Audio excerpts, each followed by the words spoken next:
মুসল্লির 4টা কারণে নামাজ হয় না, নামাজ বাতিল হয়ে যায়। 1 নম্বর কারণ হলো যে তাকবীরে তাহরিমা যদি মুখে উচ্চারণ না করে তাইলে নামাজ হয় না।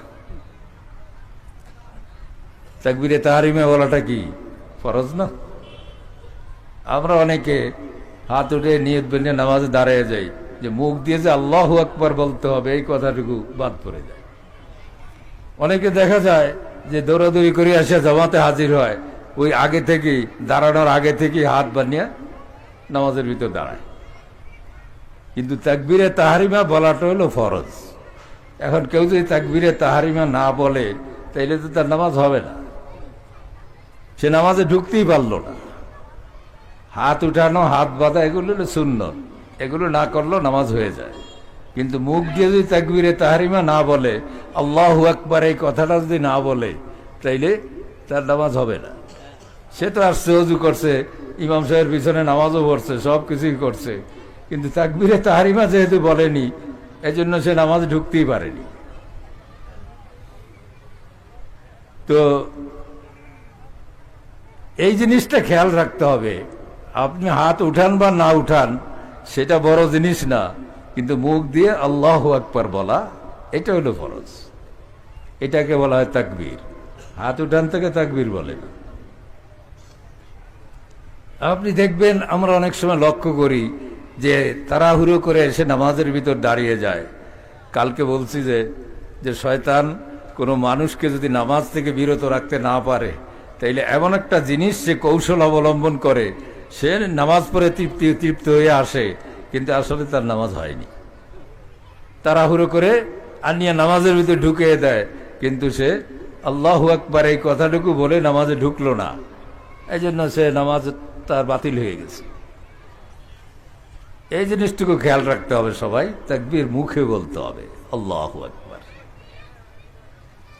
দ্বিতীয় আরেকটা জিনিস আমরা দেখি নামাজের ভিতরে ভুল, সেটা হলো অনেকে নামাজ পড়ে, যদি একাকী পড়ে, সুন্নত পড়ে বা কিছু করে, তাইলে মুখ বন্ধ থাকে, মনে মনে কেরাত পড়ে, ঠোঁট নড়ে না, কিছুই না, কিন্তু মনে মনে সূরা ফাতিহা বললো, কেরাত পড়লো। মনে মনে বললে কি এটা কেরাত হয়? কেরাত পড়াটা হইল ফরজ। কেরাত অন্ততপক্ষে ঠোঁট নাড়িয়ে পড়তে হবে, উচ্চারণ করিয়া পড়তে হবে। এখন কেউ যদি মুখ বন্ধই থাকলো, মনে মনে সূরা ফাতিহা পড়লো, কেরাতও বললো, সবকিছুই করলো, কিন্তু এটা তার কেরাত হবে না, এই জন্য তার নামাজ হয় না। দ্বিতীয় ফরজ এটা ছুটে গেলে নামাজ হবে না। আমাদের অনেকেই দেখা যায় যে মুখ নড়ে না, চুপচাপ দাঁড়িয়ে আছে, কিন্তু মনে মনে কেরাত পড়তে থাকে। তৃতীয় যেই জিনিসটার কারণে নামাজ বাতিল হয়ে যায়, নামাজ হয় না, সেটা হলো তাদিল আরকান। নামাজের রুকু সেজদা, এই রোকনগুলো যদি সঠিকভাবে আদায় না করে তাইলে নামাজ হয় না। তবে এটা যেহেতু তাদিল আরকান, এটা ওয়াজিব, সুতরাং যদি সেজদায় সহ করে তাইলে নামাজ হয়, না হলে নামাজ হয় না, আবার পড়তে হবে নামাজ। আমাদের মধ্যে অনেকেই দেখা যায় এই তাদিলে আরকানের ব্যাপারে, রুকু হইতে সোজা হয়ে দাঁড়ানো কি ওয়াজিব, রুকু থেকে সোজা হয়ে দাঁড়ানো ওয়াজিব। এখন কেউ যদি একেবারে সোজা হয়ে না দাঁড়াইয়া একটু মাথা উঠে আবার সেজদায় চলে যায়, তাইলে ওই ব্যক্তির কি নামাজ হবে?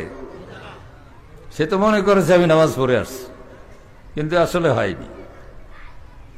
চতুর্থ যেই ভুলটা করি আমরা, সেটা হলো 2 সেজদার মধ্যখানে সোজা হয়ে বসা। ওই যে নুরানি মাদ্রাসায় পড়ায় যে রুকু হইতে সোজা হইয়া দাঁড়ানো, 2 সেজদার মধ্যখানে সোজা হইয়া বসা এবং দেরি করা। কিন্তু দেরি কি আমরা করি? অন্ততপক্ষে সোজা হয়ে বসতে হবে। এতটুকু যদি না বসে তাইলে ওয়াজিব তরক হয়ে যায়, আর ওয়াজিব তরক হলে তার নামাজ হয় না। যতক্ষণ পর্যন্ত সিজদায় সহ যদি না করে তাইলে নামাজ হবে না। তো নামাজ তো আমরা সবাই পড়ি, কিন্তু আসলে এই একটা জিনিসই যেটা যেই কারণে নামাজ আমাদের বাতিল হয়ে যায়। রাসূল পাক সাল্লাল্লাহু আলাইহি ওয়াসাল্লামের যুগে এক ব্যক্তি মসজিদে আসে নামাজ পড়ল, এসে রাসূল সাল্লাল্লাহু আলাইহি ওয়াসাল্লামের সামনে বসতে যাবে, হুজুর তাকে ডেকে বলেন, ইরজি ফাসাল্লি ফাইন্নাকা লাম তুসাল্লি, যে তুমি যাও নামাজ পড়ে আসো, তুমি নামাজ পড়োনি। সে কি আবারও নামাজ পড়ে আসলো, যেরকম অভ্যাস ওরকমই আবার পড়ে আসলো। আবারও বসতে যাবে, হুজুর তাকে আবারও উঠিয়ে দিলেন, বললেন যে ইরজি ফাসাল্লি ফাইন্নাকা লাম তুসাল্লি, যে তুমি যাও নামাজ পড়ে আসো, তুমি নামাজ পড়োনি। তৃতীয়বারও যখন হুজুর এই কথাটা বললেন, ওই লোকটা তখন বিনয়ের সাথে হুজুরের কাছে বললেন যে ইয়া রাসূলুল্লাহ, তাইলে কিভাবে নামাজ পড়তে হবে আপনি আমাকে শিখিয়ে দেন।